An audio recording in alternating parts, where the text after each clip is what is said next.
The Square Ball Podcast. Well, roll up. The TSB jury is assembled. The courtroom is in session. There have been objections to Objection. Go on. To this. There have been objections to this. I did see one person describe this legal stuff as, and I use air quotes here, filler, which I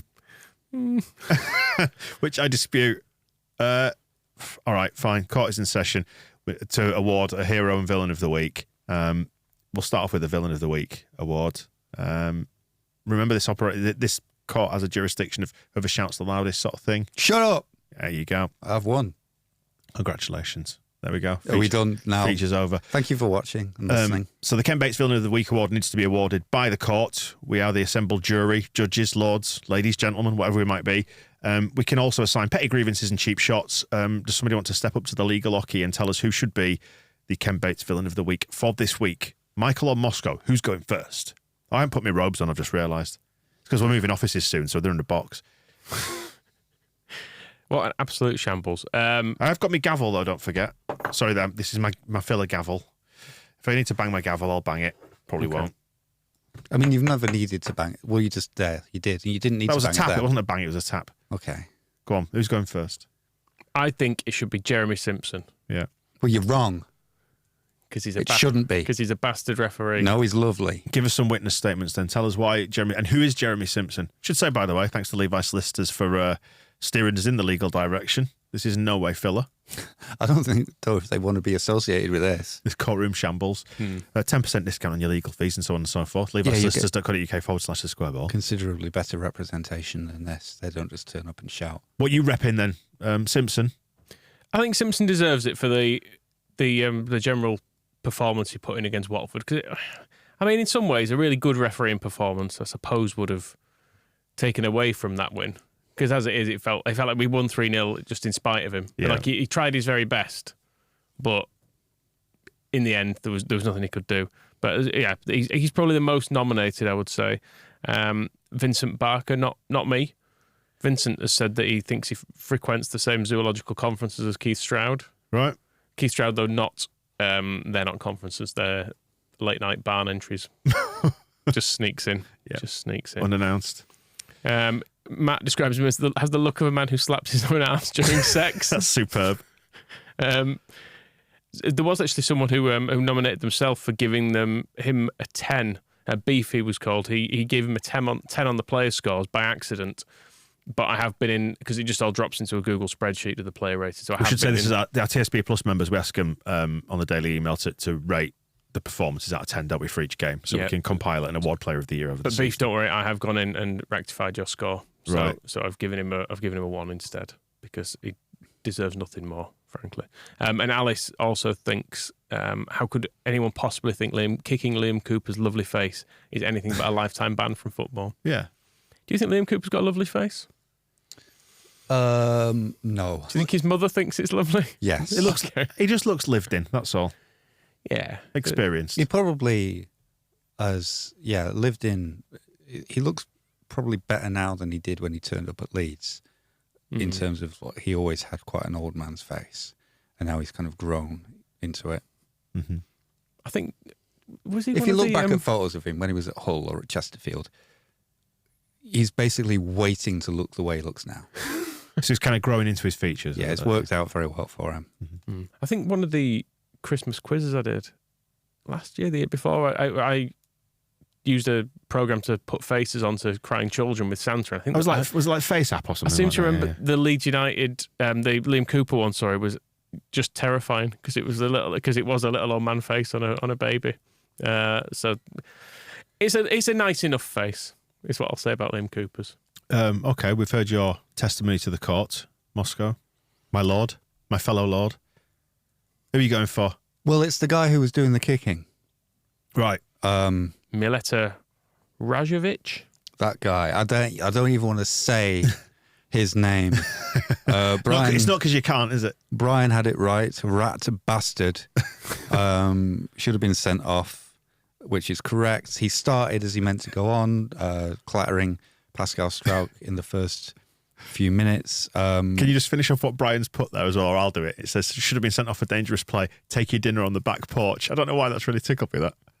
Good witness statement, Brian. Thank you. Yes, and Jelly pointed out that it was probably a frustration from his usual daily activities of painting potatoes and staring blankly out of windows interrupted by a football match. Painting potato. He is from Denmark. Right.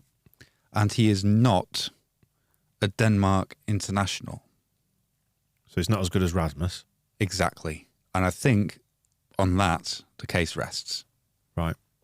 I don't need to say you anything more than that. A worse player than Rasmus Christensen. It's difficult to find. It's tough, isn't it? And yet Watford have found one and they paid, what did they pay for him? About $1 million. What a measly little transfer fee as well. What's the point in paying £1 million? Could have got Luke Murphy for that. A Denmark striker. No disrespect to Denmark, but you'd spend more money on a better one.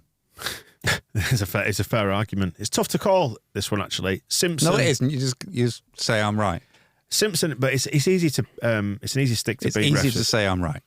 It's easy to give stuff. You to... said that whoever shouts the loudest. I am actually in the process of trying to agree with you here. This is how you wanted this to go. Got buyer's regret now. Yes. I'm just saying it's easy to pick refs because refs do this all the time. Is that gavel within the 30-day returns period on Amazon? It's probably not now. No, I've used. I mean, it. you're already bored of your gown. Not bored of my gown. It's just been, You're wearing it. it's been packed in a box because we're moving. Why is it downstairs. already packed in a box? We're not moving for weeks. We are When are we moving? next week. It's not ready. Better be. Anyway, yes. There are a few other nominations as well. Yeah, fine, do those first. Jesse Marsh has got a couple, actually. Well, we're moving next week. There's 3 games next week. After We're the not moving after the next game. week. Right, so He it's means 2 the- he weeks, means and the you've week. already packed away. No, your precious gown. we're playing Southampton on Saturday, Yes. and then we've got another game through the week, and then one at the Yes. weekend. So it's just over a week when we'll have to start moving stuff down after the. So there's plenty of opportunities Is it Bristol for we you play? to do your little cosplay, and you've already decided you don't want to do it anymore. Fight. Do you want me to go get the robes and put them on? No. because I know how far away that new office is. I can't be bothered. Good. Christ. Right, ready? We've got petty grievances. Ready and to cheap nominate shot. Jesse Marsh anyway. Yeah. This is this a cheap shot? Petty grievance. Well, I don't know. I like Philip. I don't know whether he's done this on purpose or whether it's a very nice way of throwing shade at them in the same way as we call him Jake Humphreys. But it says, take that, Jesse Marsh, men in suits, because it's men in blazers, isn't it? Yeah. And all the motivational claptrap instead of proper football coaching. We had it with Bielsa and we have it again with Farke. Long may it last. Yeah. And also Rob Price kind of nominated him too, didn't he? It's better to think of them as men in suits because men in blazers implies they're not wearing any trousers.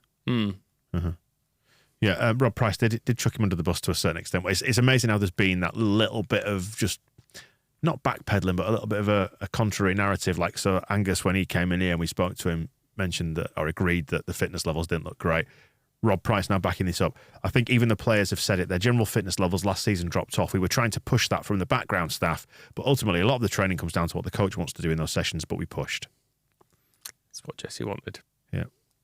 Not here anymore to defend himself, is he? So Afternoon off with pizza. So Every he used to single day. train players so much that they were sick. That he had the reputation for being a hard taskmaster. That was I don't know if he that just was got to that was Leeds just and- his face and voice made people vomit.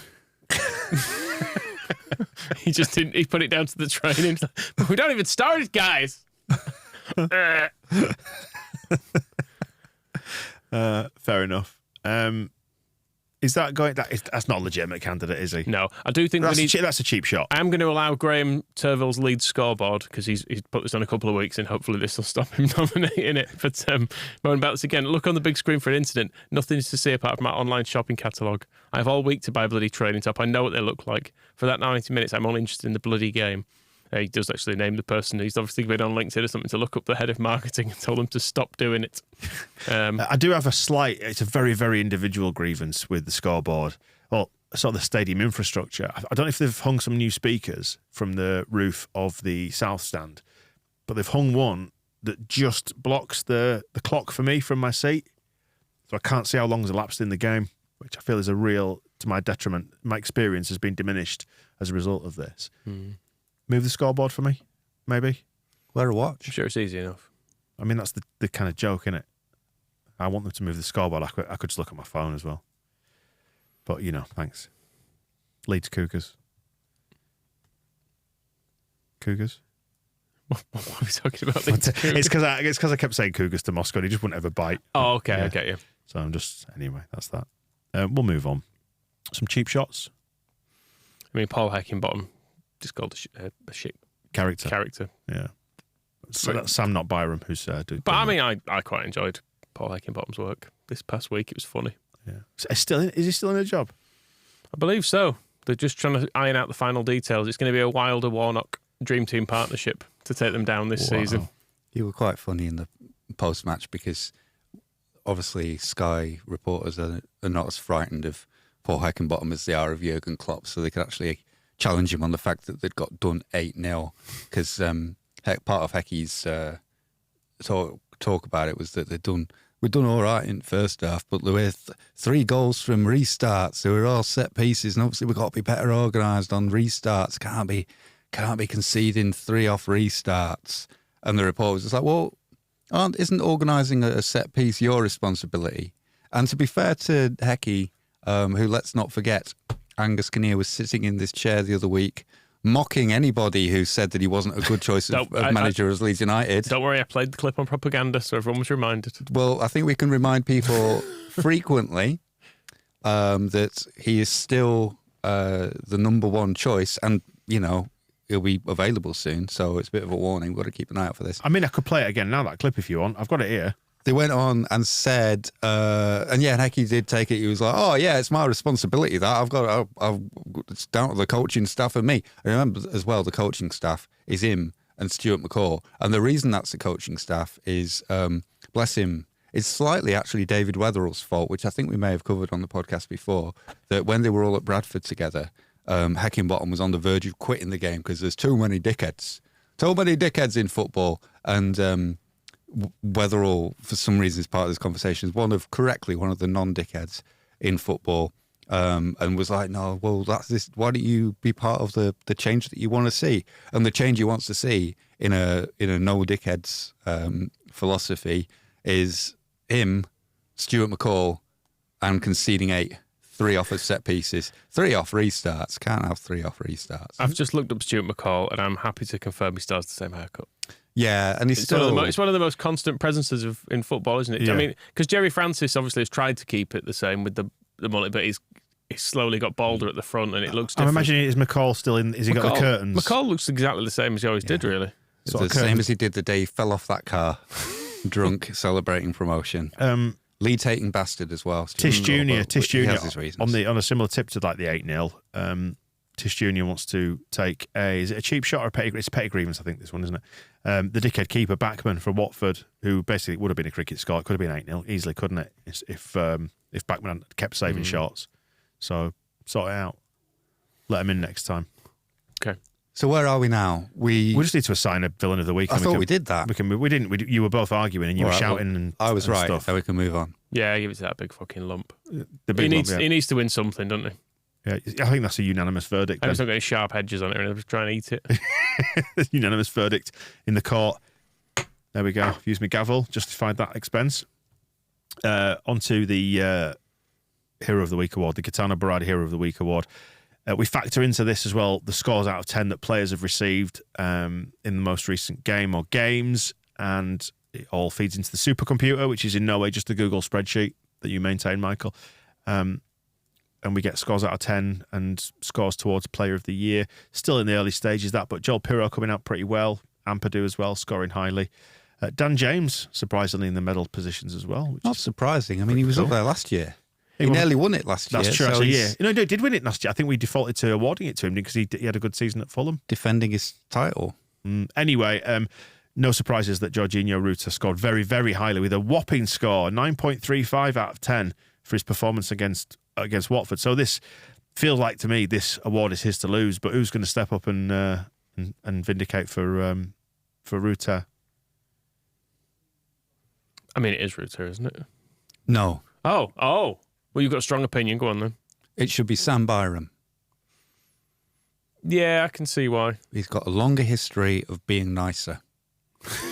Georginio Rutter seems nice, but we've only just met him, and loyalty is important. So I'm not going to just turn away from West Ham, Norwich and Nottingham Forest's Sam Byram to the first genius that walks through the door in his pajamas. So Byram, yep. I mean, Jake in Florida does describe him as the easy choice. No, it's more. I mean, obviously, Rutter is yes. Yeah, he's the easy choice. So he's going to go with Sam Byram. You just get me so riled up because you tell me I've got to shout. It doesn't come naturally to me. You don't have to shout. I thought the whole thing was that we shout over each other. Fourth straight clean sheet. Michael, and he's a massive shut reason up. for it. Was really strong on his side down the wing and made some fantastic runs up the wing and through the middle when he was on the ball. You can tell he loves being back at Ellen Road. He's one of us. Yeah, and also because he was all modest about his goal. Everybody loved Rutter, and all the highlights afterwards were Georginio, and then in the midst of it all, I think Sam Byram's control on that header was better than any skill that Rutter did. All of Rutter's play. Did you say you hated his performance? All of Rutter's play was just luck. Well, in awarding this award, the Gaetano Berardi Hero of the Week award, there can only be one. Yeah, and it's Byram. Much like Highlander. So I don't know why we're still talking. Well, we can issue some formal commendations and doff of the caps as well. I think we need to give a formal commendation to Dan James for his work this week. It has been excellent. Yeah, it was discussed on the member show, wasn't it, whether or not he needs a rebrand because Jackie's gone. Does he need to become Danny James? Danny is a terrible name. You hate it, don't you? Yeah. Well, because we're both Are you Daniels. saying that, Danny Chapman? Well, we were talking about this on the member show, but Rob was or Robbie on there, yeah. But we were sort of saying, like, I occasionally will bump into people who I went to school with, some years down the line, and I was known to some people as Danny at school, and they'll go, all right, Danny, and I go, that's a bit weird, but it kind of also feels right coming out of your mouth. When I'm signing your books, I sign them all Danny Chapman. Danny the Chapman of the world? Yeah. No, Little Scum Bastard deserves better than having Danny appended to him. If there are any Dannys listening who like being called Danny, fair play to you, that's all right. It suits some people. I never felt like it suits me, and I don't think it suits Dan James. Okay. I'm kind of amused Whereas Bastard does. by the nominations for him, though, because it's like Noah says, I'm sorry for slacking you off during the game, your class. Tish says he's consistently useless, but he manages to fuck his way into an assist or goal seemingly every match. I'm starting to appreciate it. Which is very unfair because he did some very good stuff. Well, have yourself a formal commendation this week, thanks to the Square Ball jury. But yeah, we've not talked about Rutter enough. It's got to be We Rutter, don't need hasn't to it? talk Come about it. on, There's nothing look to say. He's a terrible player. All those things he did. Absolutely disgrace. What are we paying him for? Just to have a nice time at an animal children's farm.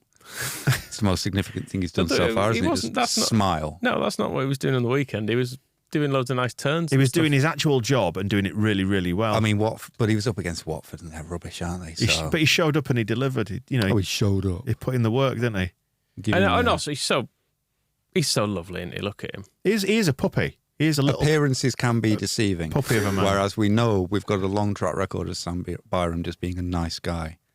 But it is Rutter, isn't it? Because It's an outrage. absolutely fantastic touches. The stuff that gets you off your seat and makes you go, "Whoa!" like that. That was a noise I think I made in Ellen Road against Watford. Did you make a noise like that? What was your favourite noise that you made? That's just a normal noise. Don't you have any excited noises that you want to share with us? No. I think my noise during Rutter's tricks was boo, boo. Fair play for sticking to this one. And It's just me and Daniel Farker. What did the exact Danny Farker? Danny Farker after the game when he said that showboating bastard needs to knock it off. I think was his exact quote. Says the man who's just trapped a ball from the sky. Exactly. He's fine when he's just like. So imagine how much ego this player must have to be out there trying to outshine his manager. It's no wonder he's like, you do not do this anyhow. It is unbelievable shame that you are brought upon this football club, is what Danny Farker was saying about him. Speaking of shine, someone did nominate my shiny head. All right, okay. Unbelievable shiny head was nominated, but what can you do? It's just my head, isn't it? Hey, so we've got an update on the old Southampton game. I know this. So this will come out. We recorded this after we spoke to Phil this morning, but Phil's coming out afterwards. Such is the world of podcasting. Phil's showbiz demands and all that. So obviously Nonto and Jed Spence still out. Firpo's not yet back in full training. And Nonto's minor surgery that we discussed, successful. Good. So as far as it's gone well. But Bamford is travelling this week with the squad, by the looks of it, to Southampton. So you just meant he was off on a gap year. Maybe so. Travelling this weekend. Maybe so. Anyway, it's Georginio Rutter, isn't it? Let's give some formal commendations to others then for their sterling work this last week. Ampadu, Somerville featuring this one quite frequently and absolutely correct. The Saudis, Boney M nominates the Saudis. Always been a big fan of the beheadings and whatnot. Yeah. Happy to have their dirty money in the Premier League if it means an 8-0 drubbing for Sheffield United. Aren't Sheffield United also owned by Saudi? Yes. So it was a bit of a... it was just like watching the Saudi League. Probably as competitive. Although there's the line with Newcastle that they're owned by... Was it not just sold up, actually? I was going to say, Newcastle are owned by the state of Saudi Arabia, which is a but they distinction. said definitely not. They put it in writing and said definitely not. Yeah, because that's when these discussions get taken into weird territory on Twitter when Newcastle fans go, we are owned by Americans and they had a war in Iraq. And you go, yeah, but that wasn't the San Francisco 49ers that went to war in Iraq. That was the American army. Sheffield United's owner is merely the son of a prince. Right. Fair enough. Anyway, another Dan's dad gets a doff of the cap. So another Dan says, my dad spent the first 45 minutes and half-time telling him how shit Dan James was. 25 minutes and 2 assists later. I think we can thank him for the reverse psychology. So there's that. And Kamara gets a I just noticed, actually, because Kamara gets a doff of the cap as well. Obviously, to confirm the ownership of Sheffield United, I opened Wikipedia, and he's known for his love of reading and American football. He's a fan of San Francisco 49ers. Well, they were pictured, there was weren't the they? rumour, wasn't there, that he was going to be launching a bid for us because he had a chat with the 49ers guys. He's known for playing fantasy football. Yep. something to be known for, isn't it? It is a thing. Definitely the stuff that fills up a Wikipedia page. Any to make you seem any final nice. issues to cover off then before we adjourn the court?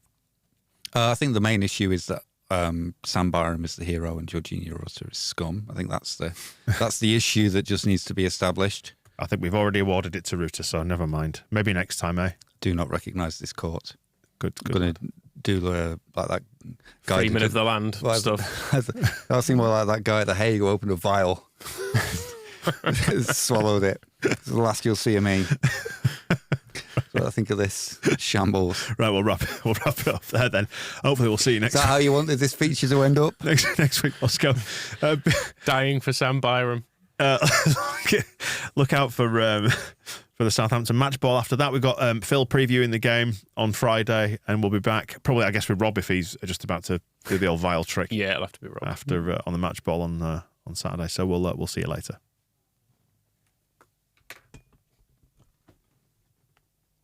The Square Ball Podcast.